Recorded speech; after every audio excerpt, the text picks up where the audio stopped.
All right. Hello. Welcome to Radio de Vere. We have one introduction video up where Daniel and I talk. I'm Jeff Falzone, and this is Daniel Cohen. And today we decided we just want to have a conversation about what is called the pamphlet wars. Daniel's going to tell us about them. I've heard about them. If you are somebody who studies the authorship question, you definitely have heard about them. But I will admit that I've been a little intimidated by the pamphlet wars because when you dip into them, you come across really dense, interesting writing, and then you a lot of different names and contexts. So I think I'm very curious about getting just a basic. If this conversation ends and I have just a nice sense of like, oh, they started around here by these people for these kinds of reasons, and then they moved in this way, it'll be really helpful for me to start my process of understanding these. Yeah. Yeah, I've actually that's what kinda like why I like the idea of doing this is maybe just like an overview video or like a map of the pamphlet wars, and actually this is only one of the probably many Elizabethan pamphlet wars, but just Mm, also too like that, I'm glad you brought up that idea of, like it being intimidating because it is, I think, intimidating, and I don't know if I was intimidated by it, but overwhelmed by it or not knowing where to start or hearing people do little quotations from things that you think are probably pamphlets involved in this. mm, And so just so that as we keep talking, sometimes I like, everyone's looking into different aspects of this authorship question. It's huge. And like, I know for instance, like you've been so into the sonnets and I haven't really done anything with the sonnets. And then I talk to other people like I've been talking to Derek Hunter and Chance Colbert, and those guys are really interested in like Jacobean literature, which I find a lot of Oxfordians, we tend to go back to the 1580s, the 1570s, but those guys who are not as into the Oxfordian theory, they tend to go into like Webster and Marston and John Ford and all this kind of thing. And I yeah. have they're always talking to me about Thomas Dekker, and I have like to me that's like maybe 2 years off. So I Yeah. mean, everybody has to pick something if they're interested in this question and they want to research further. And for some reason, this pamphlet war, primarily between Thomas Nash and Gabriel Harvey, is something I came into, and I just it's kind of like snowballed from there, where it's like probably a fairly large part of my reading. And I remember why it started because, like I'd said to you the other time, I think that I was interested in Shakespeare and the art of memory before I really knew about the authorship question, because that Ted Hughes essay had speculated that Shakespeare, who he just took to be William Shakespeare of Stratford, um, he might have used Giordano Bruno's um, something like his techniques of art of memory, and he sees signs of it in Shakespeare's poetry and his method of Yeah. composition. So so then when I got to Margot Anderson's book, that's the first thing I listened to about Oxfordianism. She had this line from Thomas Nash, which I don't think I heard about before, but I maybe had. I'll talk to you about that in a minute. But there's this line to mass his dedication of one of these pamphlets, Strange News. He dedicates it to a master apis lapis. Mm, And then so Margot Anderson in that book, she laid out this argument that which actually I think originally came from Charles Burrell, who was like a Oxfordian from the 1940s. He had laid out an argument that Thomas Nash was dedicating to this master apis lapis. This person was de Vere. That's who, and so she has that in her book. But then he came to the end of his dedication, and he says, Proceed to cherish with thy surpassing carminical art of memory with full cups as thou dost." And when I heard that, I was like, are you telling me that De Vere practiced the art of memory? Because that like I was looking so much with Shakespeare and Giordano. So that's what got Thomas Nash on my radar. And then cool. also Alexander Waugh, he mentions a lot of these pamphlet wars. Sometimes you don't know that's where it's from, some of the Mm, quotations did, but he talked about, like, a lot about Pierce Penniless, and he talks about Strange News, but he had these ideas like in Pierce Penniless, Thomas Nash talks about a policy of plays, so this interplay yes. between And so then that right away, I'm like, that was the first one I read, um, Yes. Pierce Penniless, just because I was just so interested in getting into this. A couple things. I just wanna say, already fascinating. I want you to just pick back up where you were, but, Absolutely. um, it's one thing I found fascinating when I just briefly look at the overview of the pamphlet wars, they themselves, like, if you Google it and stuff, you will see the phrase "authorship question." It's not referring to our authorship question, it's that there's a legitimate authorship question that scholars agree on, so I think it's a funny little Yeah, meta situation we're in because for authorship people, these pamphlet wars are very interesting for our reasons, yeah, and there's even an authorship question embedded within them, and I know you'll talk about that. yeah. We can Um, get to that for sure. I personally, when I read them aloud a lot, to myself, like my yes. first pass through tends to be an aloud, like a verbal to reading to myself pass.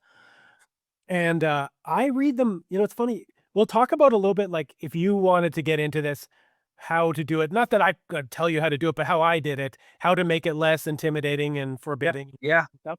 But I read them aloud, and then I tend to read them in an American what I would imagine an accent, something like what I imagine like Mark Twain or Herman Melville, like a cross between those 2 kinds. I read them in right. that, kind of a language because I feel like it to me, that lends so much to the rhythms and what's like, especially for Gabriel, it works, I think, beautifully for Thomas Nash, but for Gabriel Harvey, I find it works too, like, something like Mark Twain or Herman Melville, because 'cause I've read those kind of, uh, I think Nice. something carried over from Elizabethan literature into American literature. Like, Yeah, it almost is like another branch. Like, obviously, a lot of it carried on in Britain, but that mhm. another branch came off the side into colonial America, and, like, I people have said Shakespeare's language is probably sounded more like a Southern accent than like a modern British accent. Yeah, I've heard that.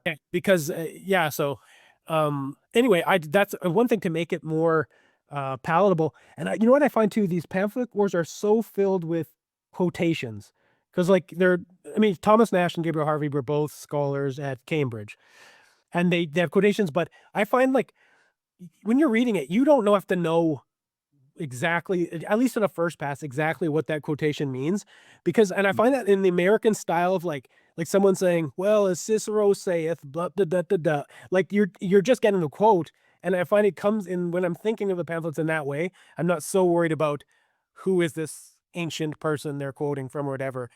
And let's go back. I wanna hear kind of set us up with the pamphlet wars, like, what happened? When did they start? What was going on? Okay, well, I picked out, maybe before I get to that, I picked out a few quotations, so I'm going back to me, like, when I had very little idea of who Thomas Nash was or Gabriel Harvey was, and there's other people involved in these Panther Wars, but, I'll go back to some of the quotes of, like, why would you get interested for the people who may not have heard of it, why would you get interested in this? And these are the kind of quotes that I came across when I was first reading Oxfordian books and listening to videos on the authorship question. So, I'll just quickly share a few quotes with you. The first quote that I came across in an audiobook, but then I later got the actual book. Uh, Actually, maybe do you wanna read the quotes just to save my voice a bit? Sure, but you're so already aware of them, but here I go. Okay, You ready? okay, I'll read the first one. okay. Nash was not one to turn down the temptation of his muse. The same pamphlet that contains the Will Monarch's anecdote, Strange News, published in January 1592, is dedicated to a prolific poet whom Nash nicknames Gentle Master William Apsis Lapsis. Nash's Gentle Master William Apsis Lapsis is the same person as Will Monarch's, and although it is rarely studied today, Nash's Strange News is every bit as important to the biographical evidence of Shakespeare as is Robert Greene's Upstart Crow diatribe. Nash presents de Vere tricked up for the first time in the guise of a writer and wit named William. No, I think that was a great reading. So I got that Fascinating. one from Margot's book, and then By the way, shout out to Margot for writing a classic book that most people watching this have read. yeah, it was my starting point, so it's kind of how I mapped the whole Oxfordian thing, because she mentioned so many things that I can kind of like, that's the seed where it started for me. So, Yeah, she's brilliant. okay. So this next Sure. one she got here is, if you want to read it, this is about Gabriel Harvey's Pierce's supererogation, or a new praise of the old ass. Okay. Harvey's closing words are a parody of Venus and Adonis's dedication to Southampton, probably courtesy of his network of scholar and ecclesiastical contacts. Harvey could quote Venus Adonis just 9 days after the archbishop had declared the poem fit for public consumption. But in the same pamphlet in which Harvey mimics Venus and Adonis's dedication, he does more. He says that the author of Venus and Adonis is Pierce Penniless. That's so cool. Sorry, I'll skip. So that's argument. There's a longer um article that Margot Anderson and Roger Strittmatter did. You can find it online. It's called "The Potent Testimony of Gabriel Harvey," but it shows the kind. That was another early one that I read that really caught. Like, is Harvey saying that Venus and Adonis was written by Pierce Penniless? So just like, that's what whet my appetite. Yeah. And there's another one here I got from Elizabeth Winkler's book, Okay. that has another really interesting part of Pierce's supererogation. Okay. Shall I read it? Yeah, go ahead. Okay. Shortly after the registration of Venus and Adonis, the critic Gabriel Harvey boasted that he knew the identity of a masked author. Quote, I could hear Damask such a rich murmur, he wrote, as would undoubtedly make this pamphlet the vendablest book in London.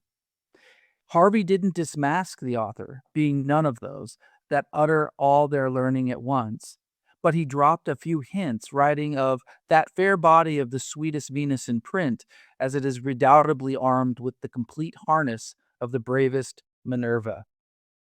Break So that down. yeah, so it's also, as I was pulling these quotes, I have a few people in mind who know these pamphlets really well, and it's funny as people are talking about, like, as these authors are pulling these quotes, uh, I kind of sometimes disagree with what they're saying here. Not that I'm saying they're wrong, but, like, for instance, this one says, shortly after the registration of Venus and Adonis, Harvey boasted he could know the identity of the masked author. Well, it doesn't exactly say that. It requires some Uh, interpretation to get you there.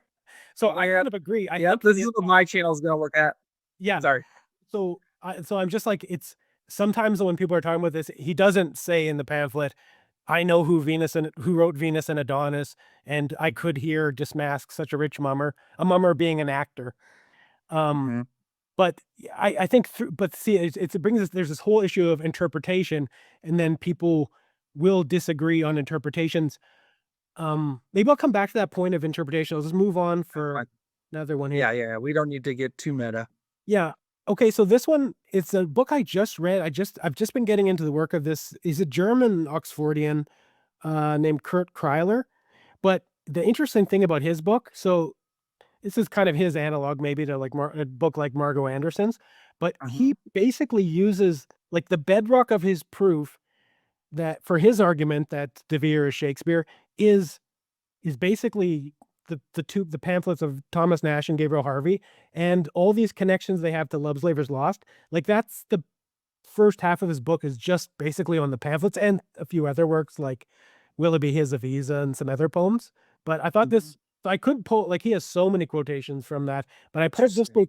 quote. If you want to read this quotation, I pulled, like, it's kind of his view of why a scholar would want to go through the pamphlet wars. The last quote. Yeah. Okay, great. Um, Everybody walks past a pile of broken crockery without giving it a thought. Not so the archaeologist. He gets on his hands and knees and expounds all the information out of it that he can get his hands on.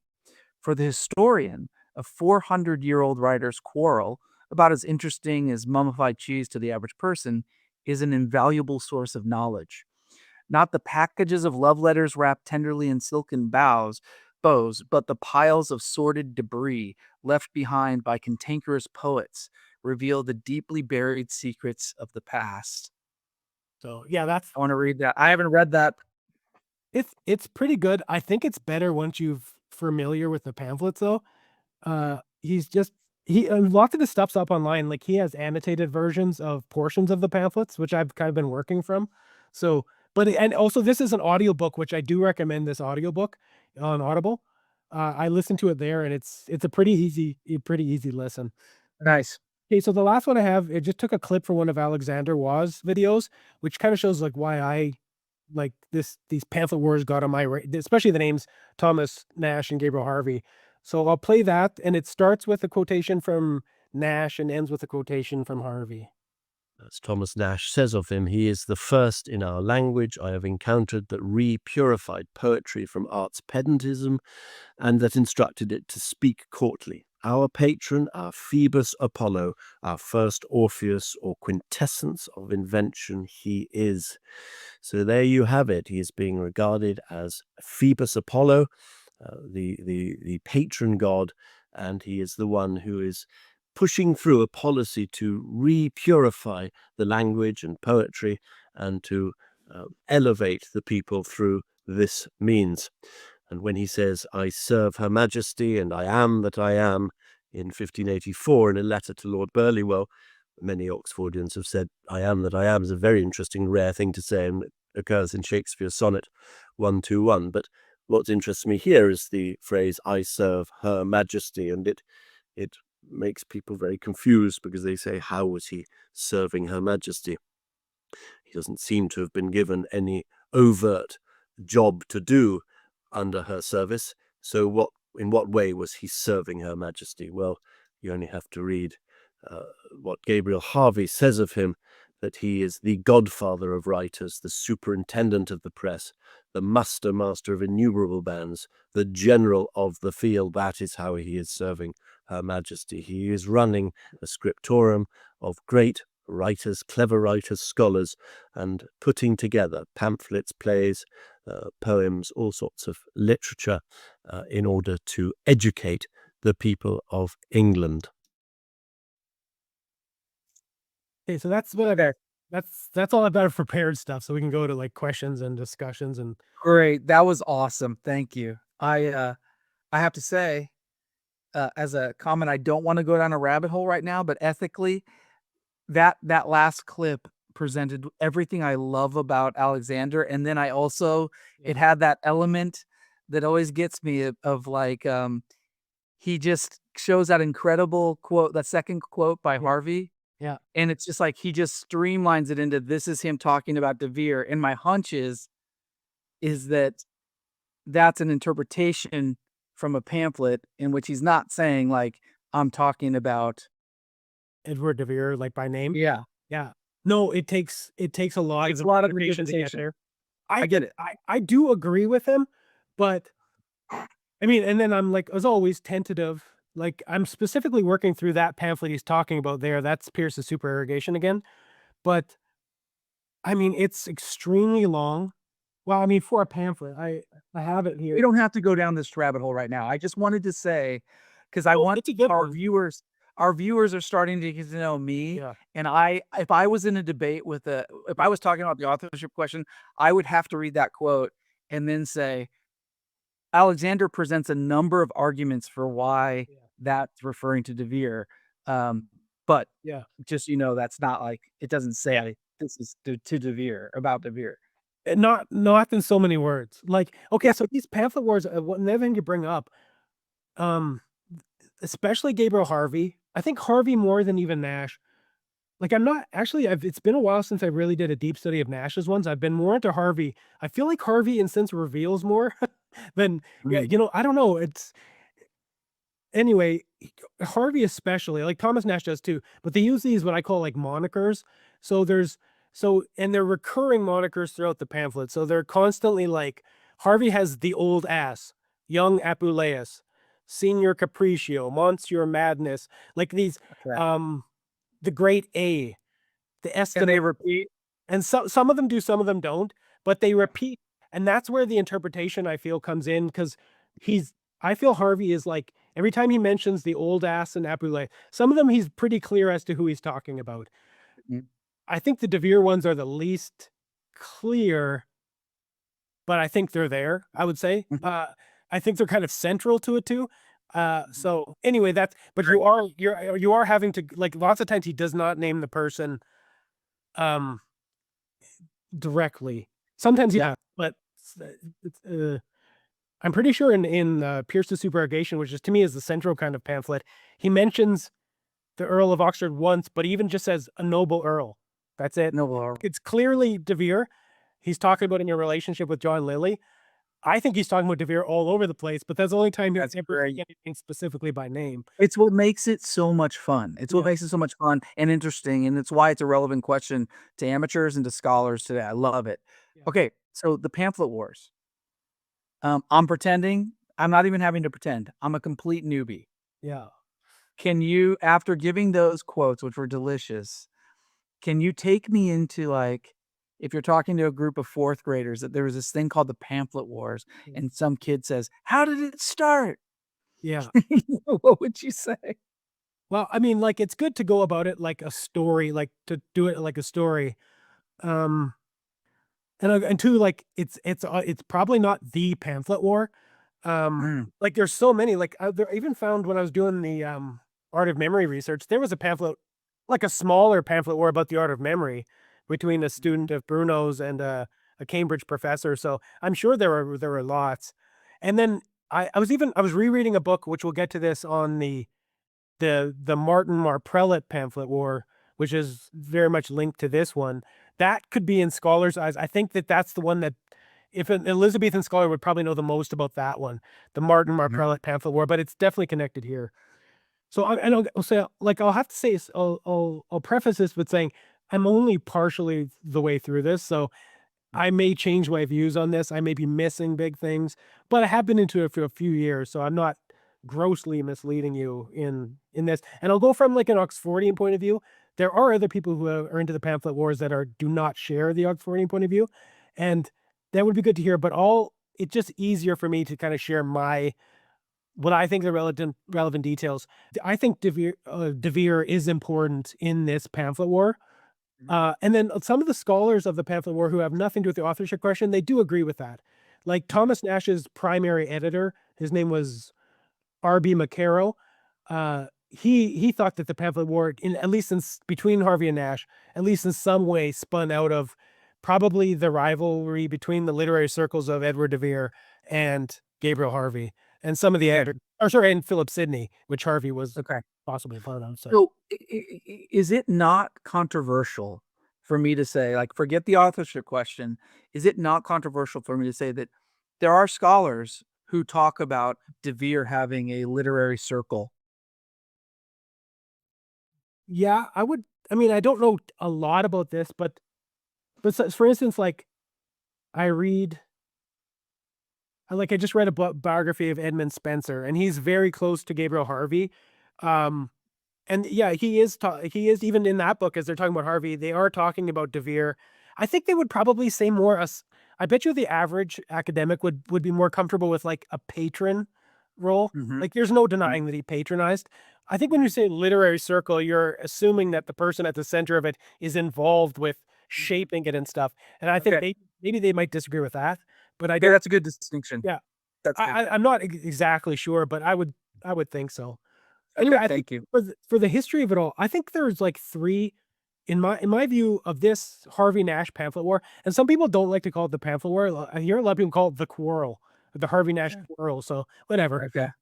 but it was a pamphlet war. But I feel like there's three aspects to it. Um, I almost wish that someone would come along with like a big, um, scholarly annotated volume that would have all the pamphlets in order, in chronological order, and of all these three parts, because they're so broken up and how to get them all right. But Mhm. so I think the probably the beginning of the Harvey Nash stuff, I think it goes back to, let's just say 1578, Gabriel Harvey's relationship with De Vere. That's one strand. And then maybe there is this um kind of contestation between two literary camps. Maybe one Okay. more circling around Philip Sidney, and then maybe one about De Vere. Maybe I don't know exactly how to phrase that. But then there's Okay, this, but let's play with that. I like that. okay, that's just one strand, let's say. And then some people may have different ideas of how important the patronage aspect is to this. They probably take it more as a personal thing between Harvey and Nash. Okay, so there's the second strand. There's this Martin Marprelate Pamphlet War. That's in 1588, 1589. And this at first has nothing to do with Thomas Nashe, de Vere, any of these people. It has to do with like a group of, we would call them, yeah, except they didn't quite take that name. And there was some, it actually, we have to do a whole separate video about the Martin Marprelate stuff, because it is a wild story in and of itself. Like, we're talking like anonymous pamphlets, this kind of new literary brand that I think Thomas Nash himself borrowed from in fighting against it. But it's theatrical and comic and kind of like imputed against the highest bishops in the land. Yes. And they have like a roving hidden printing press that I heard. they have to move and set up in various like but I think the theological stuff, actually, at first it sounds boring, but I get into it after a while. Like, what was at stake here theologically? And really, it wasn't the first thing to start with. The main point was that these guys were some of them, I think they say, it's Presbyterianism, which sounds a little boring right now, but it basically involves church structure. So, like the Church of England, the Anglican Church, it had quite a large structure of bishops and archbishops, and I mean, it was a huge structure. It had its own courts. It had a lot of political power, right?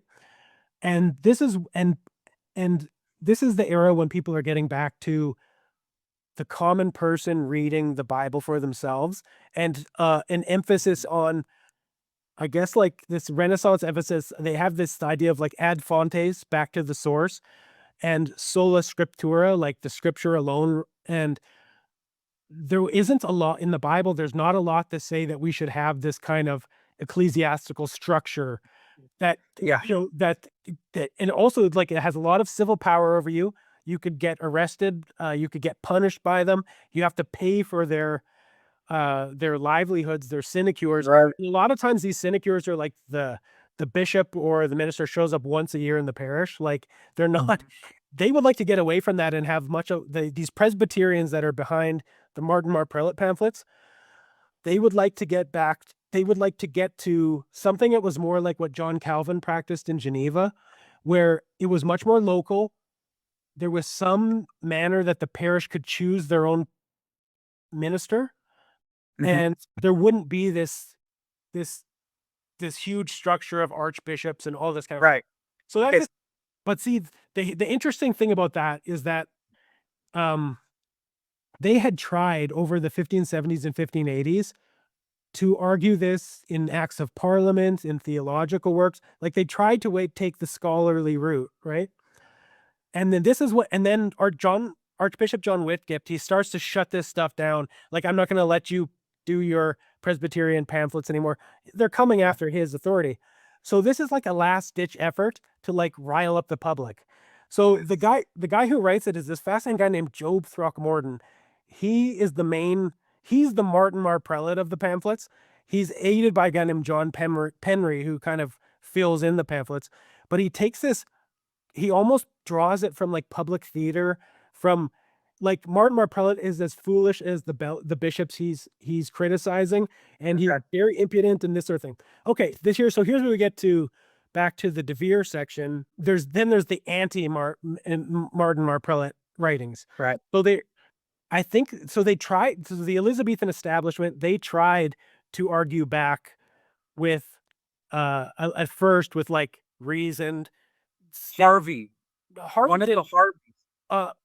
Well, I'll get to that. Kind of. They kind of get pulled into it rather than starting out. But then, okay, so then they try that. But then I think they're getting desperate, and these pamphlets are extremely popular.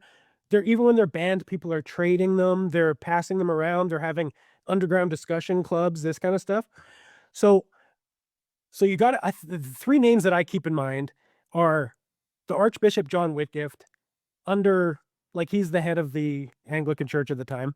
He's got an older bishop that lives with him, that they've been long friends. His name was Bishop Andrew Perne.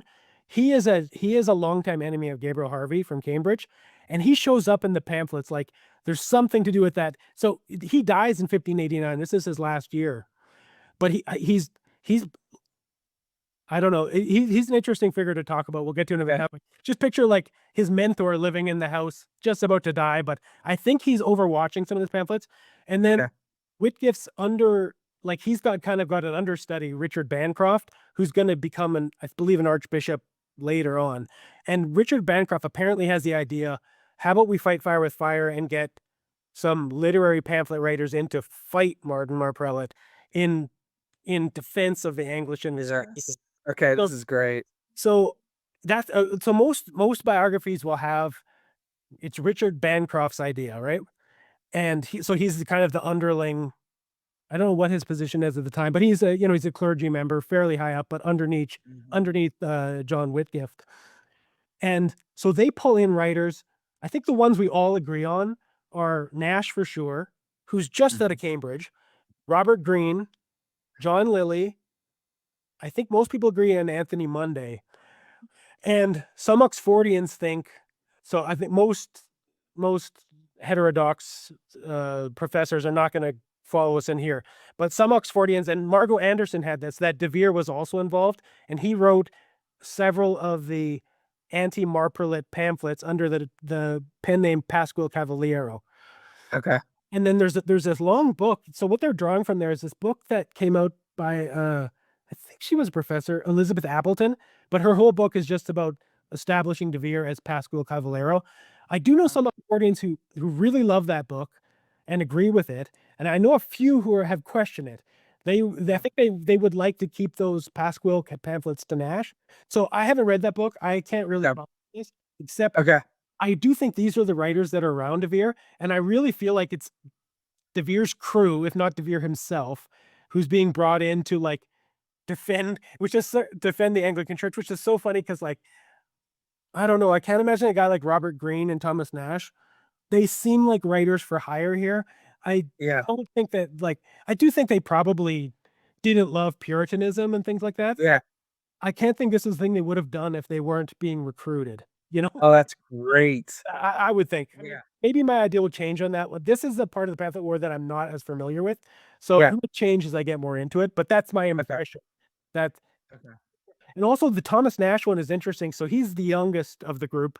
And he said there's one part of Nash's pamphlets where he said that Robert Greene, he basically intimidates there's 5 of the people that were doing the anti-Marprelate pamphlets. And he said Robert Greene wrote by far the most than the other 4. So I go Greene, Nash, Lyly, Munday. Who's the 5th? I think to me that might be De Vere. I don't know. Yes.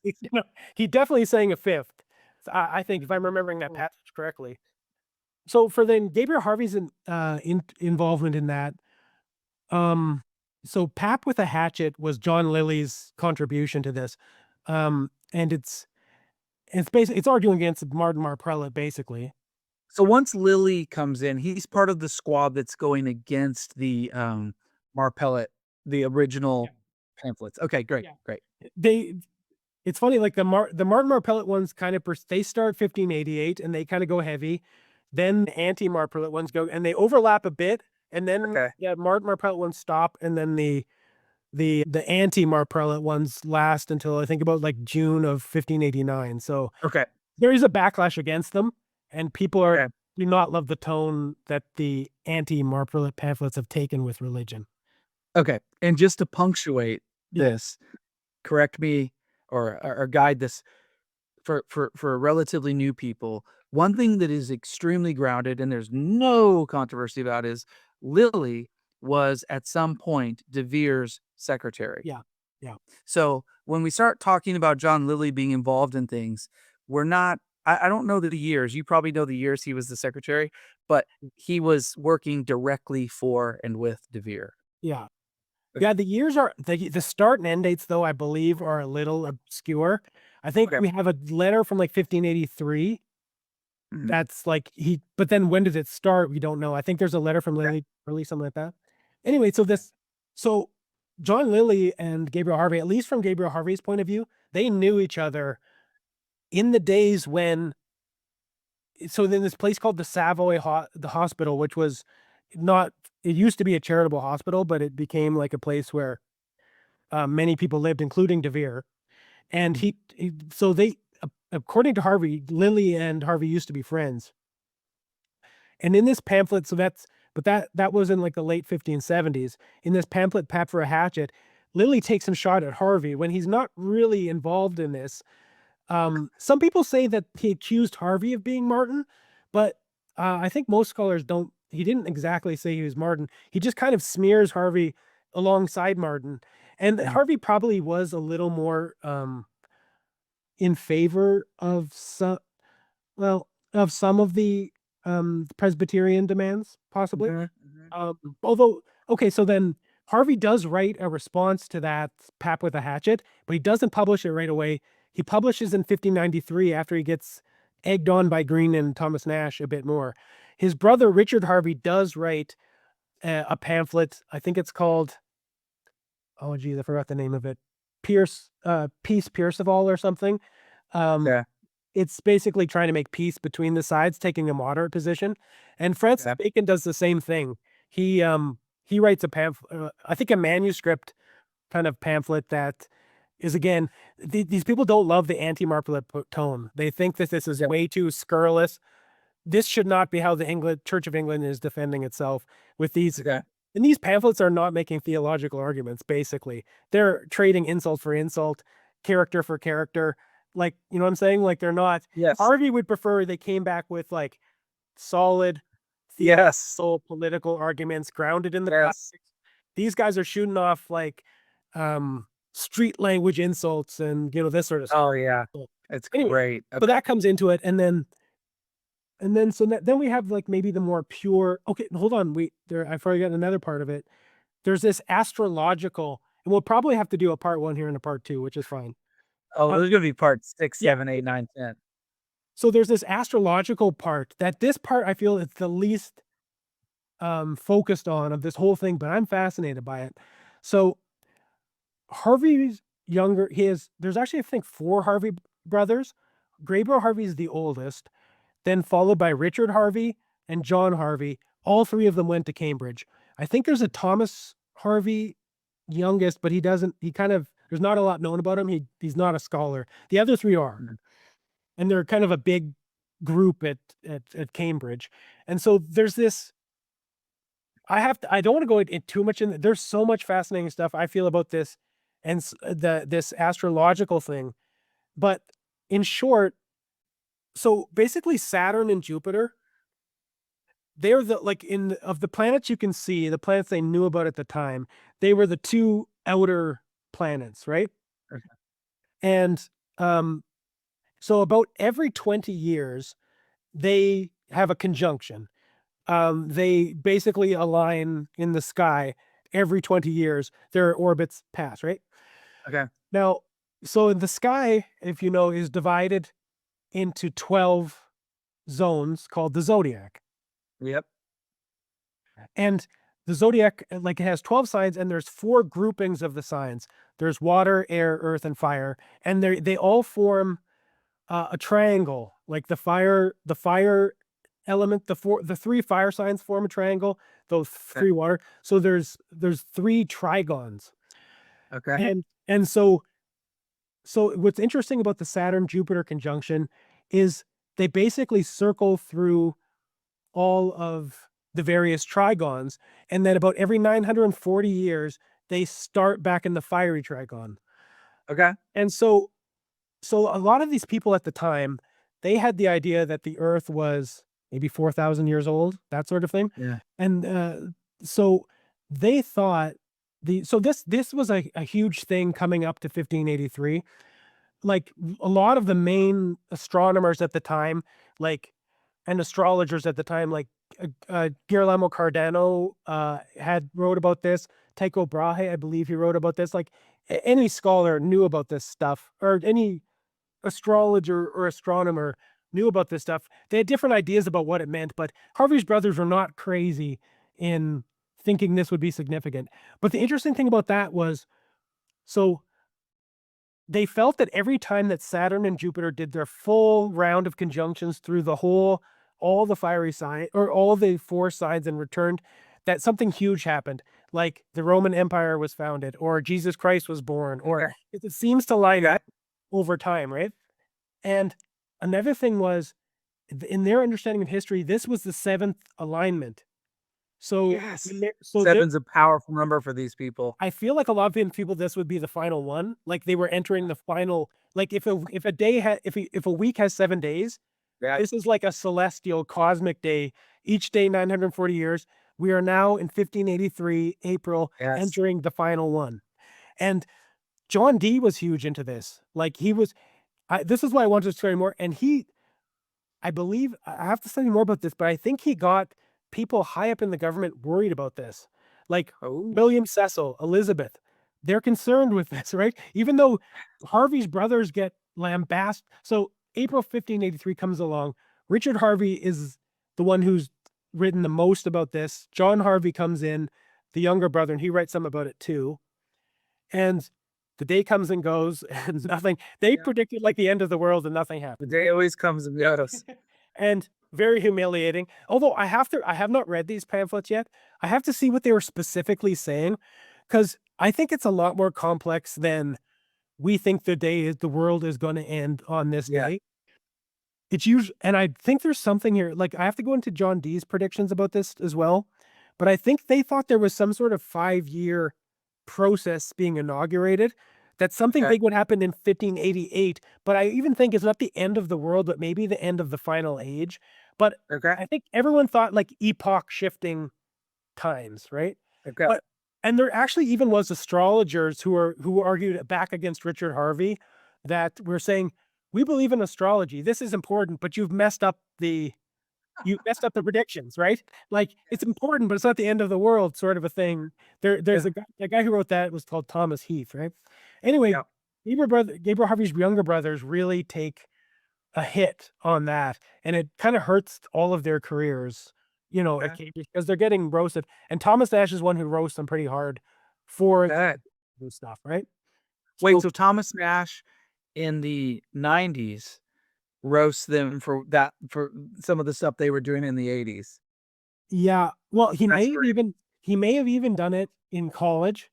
So we found there was this anonymous pamphlet called Strange News of a Calabria, and we didn't know for certain that Thomas Nash wrote this, but now his collaborator, we found manuscript poem of his collaborator, and it shows that him in Cambridge, along with a fellow student, they wrote this satirical pamphlet about astrology, which I haven't verified that it actually makes fun of the Harveys, but he definitely gets in this thing of making fun. But definitely by the time of Pierce Penniless, he's making fun of the and Strange News, Okay. making fun of the astrological predictions. Okay. Yeah. I'm thinking, since we have 10 minutes, Yeah. and I feel like this has been a good job of setting up the groundwork of kind of some of the context and things like that. Yeah. And just so people know, my vision of this channel is that we can just have conversations like this that are sprawling. And if I didn't have a hard out tonight, I would be going for 2 more hours with you. I think, Um, well, the last 10 minutes, I could just give the story of like Harvey and de Vere, and then Good. end it there. That's great. Okay, so again, this is some Oxfordian interpretation and how important this is to the pamphlet wars. I think quite important, and a lot of Oxfordians do, but definitely there was a relationship between de Vere and Harvey to some extent. Okay. So Right. we know from Gabriel Harvey's pamphlets, de Vere he definitely knew of Gabriel Harvey in Cambridge. And I think Harvey's like 3 years younger than de Vere, something like they're roughly the same Okay. age, right? And he said, I'm sorry. I hate to interrupt you. Yeah. I hate to interrupt you, but it is the nature of this channel. Yeah. Because I just want to say, if somebody doesn't know this stuff, let's put in 40 seconds. Yeah. The thing you always hear when you get into Oxfordianism, the thing that's true and it's documented, is there's some year that that Harvey gave a speech in which he said out loud, or it was a written thing that was put in the public, where he said, "De Vere, put down your pen and pick up your sword." I just want to punctuate that, because you're talking about Harvey's connection to de Vere, and that is one of the documented things that Oxfordians and Yeah. historians know. That's for sure. Okay, so I think even prior to that, though, I think de Vere might have known, because Harvey said that he had given him money in Cambridge, and I believe that, well, that could have been before or after what you're talking about. So Okay. anyway, De Vere gave him some money at some point, so maybe he recognized him as a scholar. So that Okay. what you're talking about is what's sometimes called the Audley End Address. So that's 1578. Um, so the court is on progress, and they stop near Harvey's hometown, Saffron Walden, at this manor. I think it's owned by the Howard family, called Audley End. And Harvey's kind of like um, kind of the local son of the town who's done well. He's also a protege, basically, of Sir Thomas Smith, who's also important to De Vere. But Harvey was very close with Sir Thomas Smith, as Sir Thomas Smith also had one of his main houses in Walden. Okay. So yeah, so they're visiting there, and Harvey does a number of speeches in Latin to the court that's assembled. I believe it was definitely De Vere and Sidney, Christopher Hatton. I think the first ones are just like Elizabeth Dudley, Robert Dudley, and yeah, I think that might have been it. Maybe Walsingham. I don't think so though. Anyway, he Okay. definitely gives one to De Vere. Okay. That's yeah. The tone of it is basically like praising De Vere's writing. But at that time there was some of it public, because he had Right. published the preface to Cardanus Comfort, and Mhm. to the Latin one, to the Latin translation of the Courtier. Right. So there was some, and then also to maybe some of the EO poems in the early Yep. Paradise of Dainty Devices and that sort of thing. Yep. So he praises That's it, great. but definitely like the tone is, your writing is great, but put down your pen. We really need you as a warrior. Uh, probably A against. statesperson. Yeah, yeah, and Harvey really believed in that too. Yeah. Okay, so there's that. So then 2 years later, he writes, him and Edmund Spenser are really close during this period, probably through Oh, their lives, but they are like at Cambridge, they're very, very close. I didn't So know that. yeah, and so Spenser's first poem comes, the published poem, but it's anonymous, is The Shepherd's Calendar. In writing the first chapter, Harvey is one of the main characters, called Hobbinol, Cool. and Spenser is one of the main characters, called Colin Clout. So Uh-huh. that's 79. Interesting to me that it's the same year, I believe, as Lyly's Euphues. And I kind of think of those as two, as like starting a new chapter, kind of going in different directions, but like a new literature is emerging there, right? Oh, that's so And cool. the next year, there's published 3 proper and witty familiar letters between Gabriel Harvey and Edmund Spenser. And in that there's this, so it's letters that are being published between Harvey and Spenser. And in that there's a poem called Speculum Tuscanismi, the Mirror of Tuscanism, which is basically a satire of De Vere. Most people believe it is. It's Okay. about an alienate Englishman who doesn't have the greatest morals and that sort of thing, right? Yep. Yep. And De Vere had come back from Italy in 75. Yeah, yeah. So yeah, so anyway, um, at least according to Thomas Nash, Gabriel Harvey says that it wasn't about De Vere. This is later on, but Lyly put it in Oxford's ear that it was about him, and then he got me in trouble. Although he says he didn't get in, Gabriel Harvey said he didn't get in much trouble. Nash disagrees, and I believe he said he got sent to the Fleet for it, the Fleet prison, and that he had to hide in Robert Dudley's house for 8 weeks, if I'm remembering correctly. So there's dispute on how much trouble and Great. that he got called before the Privy Council for Yeah. doing it. So that's 1580. Then all this, there's kind of a lull there, and even Gabriel Harvey in Pierce's Subrogation says nothing much happened, for this decade of time, right? Uh-huh. And then Pap with a Hatchet, part of the Pamphlet War that takes a shot at Gabriel Harvey, that kind of starts it up. Harvey writes a response to it, but doesn't publish it at the time. Then Robert Greene, he publishes a pamphlet in 1592, equipped for an upstart courtier. That takes a swipe at Harvey and his brothers, especially as being the son of a rope maker, which they were. Their father was a rope maker. Although you can almost feel like he almost owned a rope factory. Like he was not, he He wasn't just was a huge member of the Saffron Walden, the town, right? Like okay. he paid for all his sons to go through Harvard. People like Thomas Nash are working there at Sizars, right? So Harvey was like a little more well off than someone like Nash. Right? Okay. And but then the thing about that, I can finish up here. Greene specifically makes fun of Harvey's youngest brother, John. And when that pamphlet comes out, John Harvey dies at age of 28, and Harvey's crushed by it because he just loved his youngest brother, John, who was like, according to Harvey, a very, very sweet soul, never harmed a person. Yeah. He became a doctor and just started out as a doctor and this sort of thing. Yeah. So seeing that in print enraged Harvey. And so Harvey starts doing a reply to it, which is called Four Letters and Certain Sonnets, which is it's basically Harvey's reply to that. But Robert Greene dies before he can get back to it. Right. So he massively slanders Robert Greene. And then, and he somewhat he's not picking down Nash too much in that pamphlet, but enough that it really irritates Nash. Nash follows up with strange news or intercepting certain letters to the Low Countries. That's all about Harvey. Like previously, Nash had made fun of Harvey as Pierce penniless. But then that's just like an aside, right? And so this one's all about Harvey. Harvey responds to that with Pierce's supererogation or a new praise to the old ass. And then Nash offers in his next work to drop it.